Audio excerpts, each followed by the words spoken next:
Pasal 1 ayat 1 yang berbunyi, dinyatakan pada tanggal yang dapat mengancam. See you, baby. Bah. Assalamualaikum warahmatullahi wabarakatuh. Perkenalkan, kami dari kelompok 6 ingin menjelaskan tentang materi Negara Kesatuan Republik Indonesia. Dan saya sebagai ketua kelompok, nama saya Vika Lestari, absen 11, dan Saya Putriana Astri Karya, nomor absen 27. saya Nur Istiqomah Mardikawati, absen 23. Saya Wahyu Arum Yulana Kusuma, absen 34. Saya Muhammad Husni Mubarak, absen 18.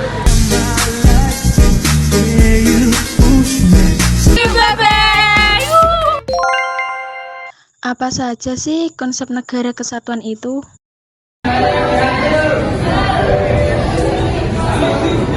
Saya akan menjelaskan tentang Negara Kesatuan Republik. Yang pertama, konsep negara kesatuan. Negara kesatuan adalah negara yang merdeka dan berdaulat, di mana negara hanya dikuasai oleh satu pemerintah pusat saja. Ciri-ciri negara kesatuan: yang pertama, terdiri dari satu kepala negara. Yang kedua, terdiri dari satu dewan menteri dan dewan perwakilan rakyat. Yang ketiga, terdiri dari konstitusi undang-undang dasar. Yang keempat, wewenang tertinggi berada di tangan pemerintah pusat. Yang kelima, kedaulatan mencakup kedaulatan ke dalam dan keluar.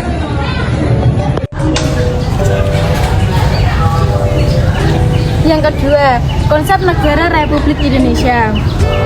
Konsep NKRI menurut UUD NKRI tahun 1945 pasal 1 ayat 1 yang berbunyi, negara Indonesia merupakan negara kesatuan yang berbentuk republik. Republik Indonesia berada di bawah kepala negara dan kepala pemerintahan, yaitu presiden. Pembukaan Undang-Undang Dasar 1945 alinea 4 untuk membentuk suatu pemerintahan negara Indonesia yang melindungi segenap bangsa Indonesia dan seluruh tumpah darah Indonesia.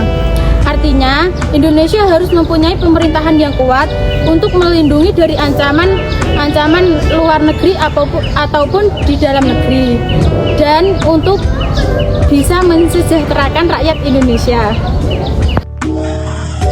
Yang ketiga, makna wilayah kesatuan Indonesia. Makna persatuan dan kesatuan adalah bersatunya berbagai perbedaan bangsa, agama, suku, bahasa maupun adat istiadat yang mendiami wilayah Indonesia menjadi satu kesatuan utuh dan serasi. Yang keempat, pentingnya atau manfaat persatuan dalam mempertahankan NKRI. Yang pertama, menghadirkan suasana aman, damai, dan tentram bagi rakyat Indonesia. Yang kedua, menjalin rasa kebersamaan dan saling melengkapi antar warga dan yang lain. Yang ketiga, memperkuat pertahanan nasional untuk menghadapi ancaman dan gangguan kehidupan bernegara. Yang keempat, memperkuat jati diri negara kesatuan Republik Indonesia. Nah, apa saja sih dinamika pembinaan dan penghambat persatuan dan kesatuan negara Indonesia? Dinamika persatuan dan kesatuan. Yang pertama yaitu tahap pembinaan persatuan dan kesatuan. Tahap pembinaan persatuan dan kesatuan ini dibagi menjadi 4, yaitu yang pertama rasa nasib ketenangan, yang kedua yaitu kebangkitan nasional, yang ketiga yaitu Sumpah Pemuda, dan yang terakhir yaitu Puncak Kemerdekaan. Kita bahas yang pertama, yaitu rasa nasib ketenangan. Pada masa ini menyadarkan akan kesadaran kesatuan kesamaan nasib dan juga tanggung jawab dalam menghadapi kolonial dan juga keadilan sosial. Yang kedua yaitu kebangkitan nasional, periode di mana rasa nasionalisme sudah tumbuh dan gerakan-gerakan perlawanan semakin kuat. Hal ini dilatar belakangi karena pemikiran-pemikiran intelektual dan juga aksi-aksi perlawanan rakyat terhadap para penjajah.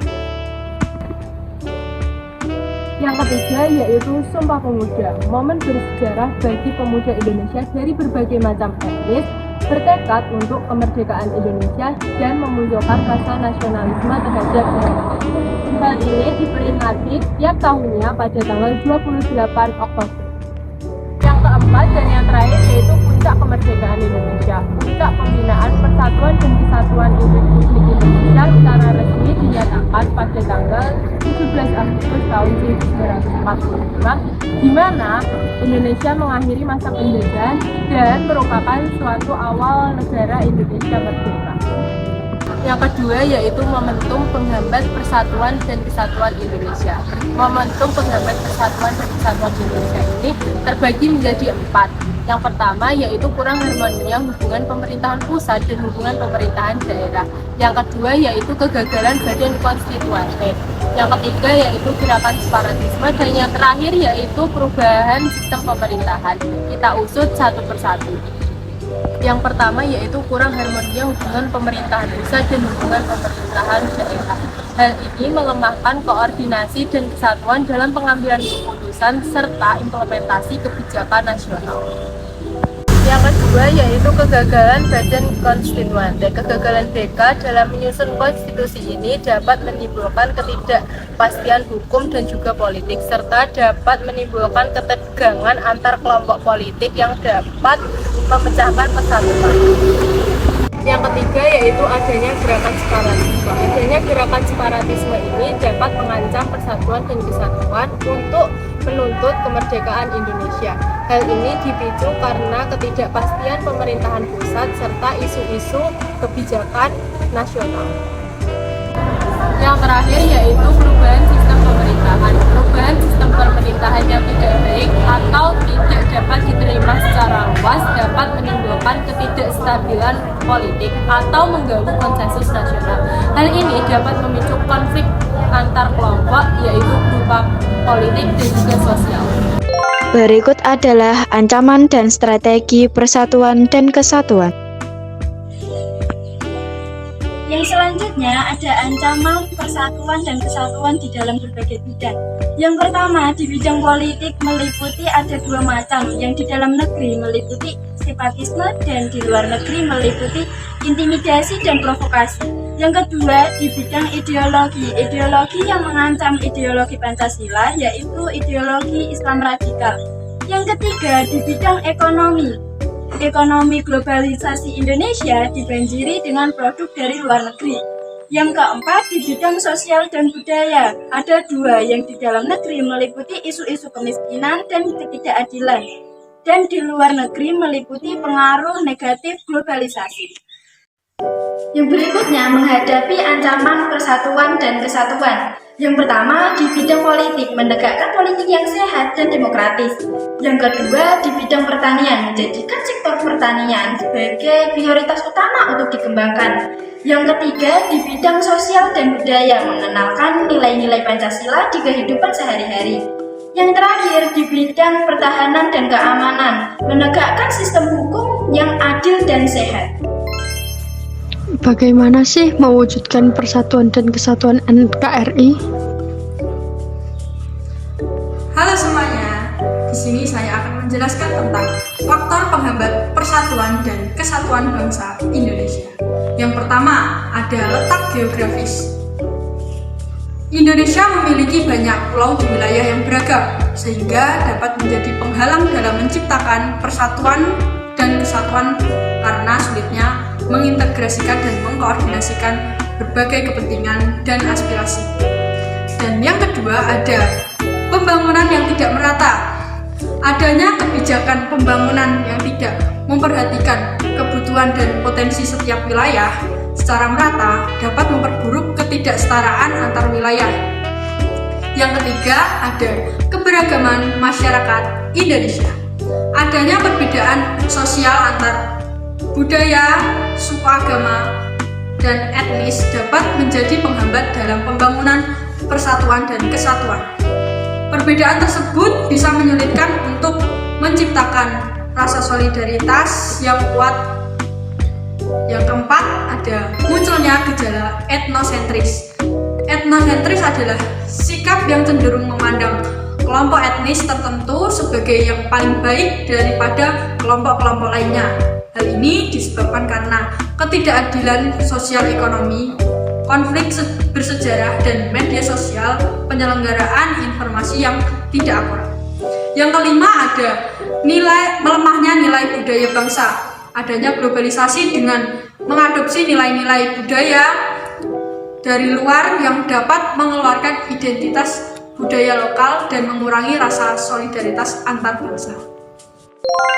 Adapun faktor pendorong dan penerapan persatuan dan kesatuan adalah sebagai berikut.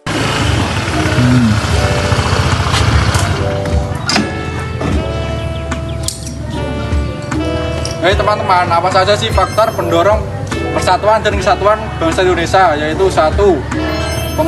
Sumpah Pemuda, 2. Pancasila, 3. Semboyan Bhinneka Tunggal Ika, dan 4. Semangat kebersamaan bangsa Indonesia. Selanjutnya yaitu penerapan persatuan dan kesatuan dalam kehidupan berbangsa dan bernegara, yaitu 1. Memiliki sifat toleransi terhadap agama, budaya, ras, dan suku. 2. Ikut gotong royong di lingkungan sekitar. 3. Memiliki sifat yang tidak egois. 4. Rela berkorban demi bangsa dan bernegara. 5. Ikut musyawarah menyelesaikan masalah. Sekian dan terima kasih. Sekian penjelasan dari kelompok kami. Wassalamualaikum warahmatullahi wabarakatuh. Thank you for watching and see you, bye-bye.